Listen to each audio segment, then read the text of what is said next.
Good morning. I'd like to start off by introducing my friend Anderson. Him and his wife are traveling to Cancun in a couple days to go on this 3-month-long vacation. They're really excited.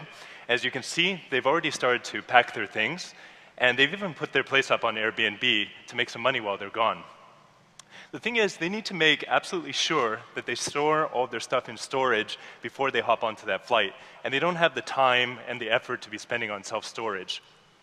Luckily, his wife Kristen heard about this company called Boxbee, and they decided to try it out. The first thing that Kristen sees is this beautiful, super easy, inviting, friendly interface, something that you would normally never associate with self-storage. She goes up and she clicks connect with Facebook, and within one click, she's into the Boxbee app where she can schedule a pickup for Boxbee to come by, pick up her things, and put it into storage. The first thing that she needs to specify is how big the job is. Does she need a full carload, a van load, or a truckload? Well, for her case, she only has a few items around the house, so she selects carload. And then she selects a few boxes, a few medium boxes to be sent over so she can begin packing. And she already has a couple of boxes packed around the house, so she says her total is 7 boxes for the pickup. Then she specifies the time and the date, in this case pretty immediately.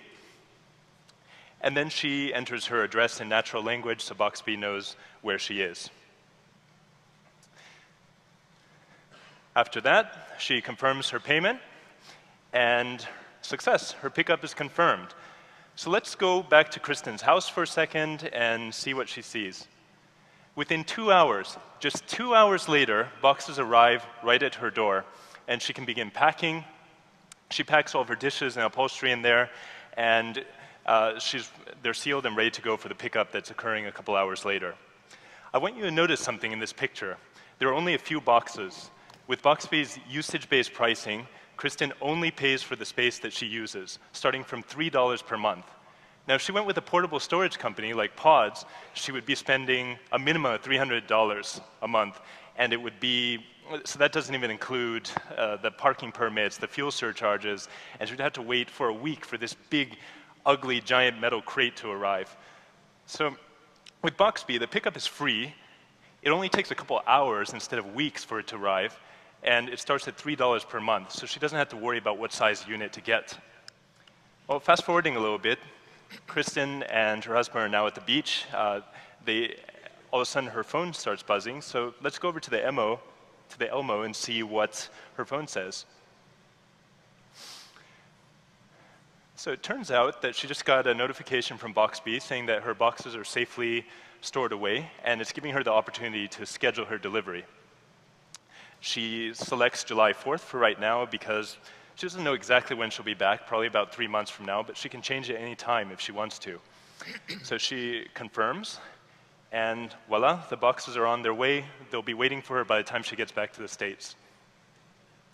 Now let's go back. Let's go into the future for a second. It's September right now, and Kristen and her husband returned back from their vacation. It's been 2 months, and they've been regular users of Boxbee now. You can see here in Kristen's storage hive, she can browse through all the items that she has in storage. All of her physical world is organized into one place, neatly with pictures and tags, and she can organize and manipulate the items however she'd like to, just as if she were using Evernote and Dropbox. So tonight she's having a dinner party, and she's got to get some dinner supplies back to her place. So there she locates dinner supplies, and she has a number of options that she can execute. She can share the dishes, if she'd like to, with her friends. With one click, she can donate them to Goodwill. With one click, she can also send them to eBay. But today, she wants them back at her house, so she clicks on Retrieve, and she accepts the default options because she wants them right away. And she clicks Retrieve now, and the box is on its way. Let's go back to Kristen's house for a second.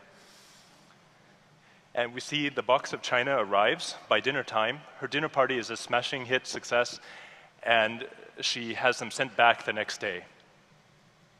Ladies and gentlemen, for the first time in history, the convenience and the efficiency of cloud storage is now available for your physical world. We're Boxbee, and today we've launched an operational beta. We'll be joining AngelPad for this spring semester, and really excited to be here. Thanks for having us. Awesome. Wow. Show of hands, how many people would use this product? Raise them high if you would. Oh, wow, that's everybody. Okay, so crushing it, and congratulations on AngelPad. That's awesome. Thomas and I have a great long-term relationship here at launch of many years, and a lot of great companies make it into AngelPad from launch. That's really great to see. Congratulations to Thomas as well. Questions from our judges? I loved this. I did a renovation and we had to leave our apartment for 6 months and store all of our stuff in Hunters Point, which was a terrifying experience. So I would have loved to have something like this. I think my question is really around kind of the market size, and if you guys think you're going to be going after the mom and pop shops right now that are storage units that are pretty fragmented market, or if you're creating a new market for those of us that might want to store our good china and only bring them out twice a year. That's a very important question, and it is a new product, but I think it is a very old market, and we're certainly addressing self-storage in a way. We're making that experience more convenient, but if we're looking in the more intermediate term, I would say our near-term addressable market is the portable storage market. People who already pay for their stuff to be delivered and picked up from storage, and that's about a $7 billion market right now, and growing. And self-storage is growing no matter how the economy does. That's a $22 billion industry. So how does this work? Like, so for instance, I myself actually been on the road for the last 6 months, and I don't have a permanent residence right now. So like, how do I get some sent from San Francisco to New York? Is that like in the books, or it's only like locally based? Like, it's in San Francisco, it has to only be sent to another San Francisco address, or anywhere in the United States, anywhere in the world? Like, what are the thoughts there? It's a good question, Paul. So we've actually had requests, and we've fulfilled these requests for people to have their stuff delivered to them in Thailand, Spain, and Ohio. So we've had a few long-distance freight forwarding jobs. So what do you do in that case? Do I get to pick, I'll take this by UPS ground because I want the lowest price, or do I have to use your shipping, and is there like a charge above the UPS fee in that, or you just charge for shipping, or you're figuring that out? So we have a network of freight forwarders we use, and we select the best combination of price and time for customers. But if I feel comfortable, like let's say this is really important documents, they need to be FedExed to my office instead of my home, like can I get them FedExed, or we'll do that? Yeah. Awesome. More questions from the panel? You're going to need a lot of capital for this. I mean, you're going to need a lot of physical locations. Why? Well, or you're going to build a market. You need storage space for all the inventory. You're going to need delivery people on call. Good question. For this. That's answer it. Yeah. Yes, so that's a very good question.